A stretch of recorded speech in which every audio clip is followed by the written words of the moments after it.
Hello friends, welcome to biotech sapiens. So आप जैसे कि आप देख सकते हो कि यूजीसी की तरफ से ये नोटिफिकेशन आई है।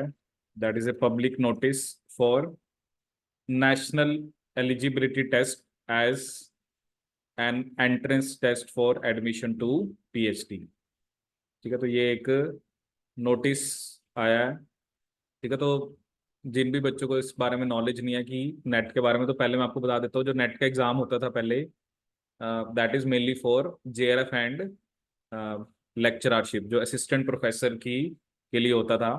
बट इसमें थोड़ा सा चेंज आया है। तो जैसे आप देख सकते हो कि UGC conducts the national eligibility test through the national testing agency. NET जो होता है, नेट का एग्जाम साल में 2 बार ही होता है, जून और दिसंबर में। जो करंटली नेट स्कोर्स थे उसको किस लिए यूज किया जाता था? एक तो जेआरएफ देने के लिए, and eligibility for appointment as AP, that is assistant professor to those with master degree. ठीक है, तो दो ही कैटेगरीज होती थी, एक जेआरएफ या असिस्टेंट प्रोफेसर। ठीक है, अब इसमें उन्होंने ये बताया कि जो यूनिवर्सिटीज हैं वो अपना अपना एंट्रेंस एग्जाम टेस्ट कराते हैं फॉर पीएचडी प्रोग्राम। सो जो स्टूडेंट्स हैं obviously they have to write multiple PhD entrance test, क्योंकि अलग अलग जो भी स्टेट यूनिवर्सिटीज हैं या कुछ सेंट्रल यूनिवर्सिटीज हैं तो वो अपना अपना एग्जाम कराते थे। So to help the student with one national entrance test for PhD admission as a part of implementing the National Education Policy 2020, the UGC constituted an expert committee to review the provisions of the National Eligibility Test। तो इसमें ये decide किया गया है, जो भी meeting हुई थी यूजीसी ने ये डिसाइड करा कि from the academic session 24-25 NET score be valid can be used for admission to PhD programs in place of entrance test conducted by different universities and your higher education institutes. ठीक है, तो मतलब कि जो net का score है उस base पे आप पीएचडी में एडमिशन दो। अब पहले तो ये होता था कि अलग अलग यूनिवर्सिटी अपना एंट्रेंस भी कराती थी, तो उस बेस पे जो भी मेरिट आती थी उस बेस से बच्चों को वो पीएचडी के लिए वो एनरोल होते थे। सो फ्रॉम जून 24 ऑनवर्ड्स, ठीक है, तो 3 यहाँ पर कैटेगरीज हैं और इन्होंने यहाँ पर एक टैबुलर फॉर्म में यहाँ पर बताया।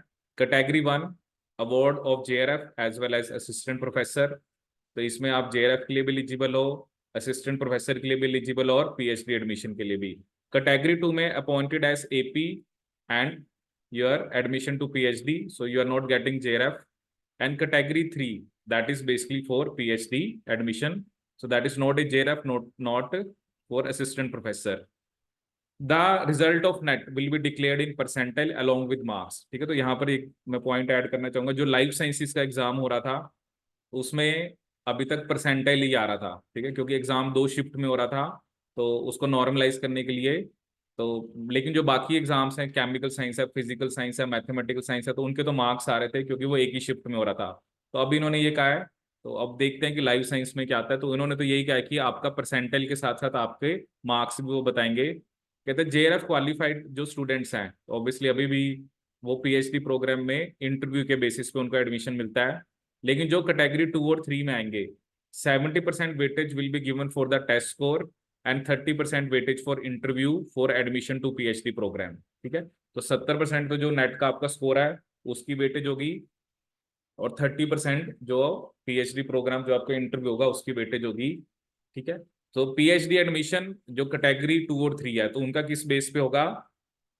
कंबाइंड मेरिट, कि नेट के एग्जाम में कितने मार्क्स आए हैं और इंटरव्यू में उनके कितने मार्क्स आए हैं। ठीक है, एंड ये जो बात एक और उन्होंने बात ऐड किया है कि जो मार्क्स ऑब्टेन्ड है कैटेगरीज 2 और 3 में, उसकी वैलिडिटी सिर्फ 1 साल है। मतलब विद इन 1 ईयर आपको कहीं ना कहीं पीएचडी के अंदर एनरोल कराना है। ठीक है, नॉर्मली जो जेआरएफ होती है उसकी वैलिडिटी 2 ईयर्स की होती है, बट कैटेगरी 2 और 3, सो इसके अंदर this is not a JRF. So आपके जो भी मार्क्स आते हैं and on the basis of your category 2 और 3, if you want to admission in PhD, अगर आपको पीएचडी में एडमिशन चाहिए तो 70% मार्क्स आपके काउंट होंगे जो आपके नेट के एग्जाम में आए, और 30% जो वेटेज होगी that will be given to the interview. ठीक है, तो यहाँ से एक ही चीज जो देखने को मिल रही है, तो जो भी स्टूडेंट्स आगे पीएचडी करना चाहते हैं किसी भी फील्ड के अंदर, so they now they need to clear NET exam. ठीक है, तो नेट के एग्जाम के बेसिस पे ही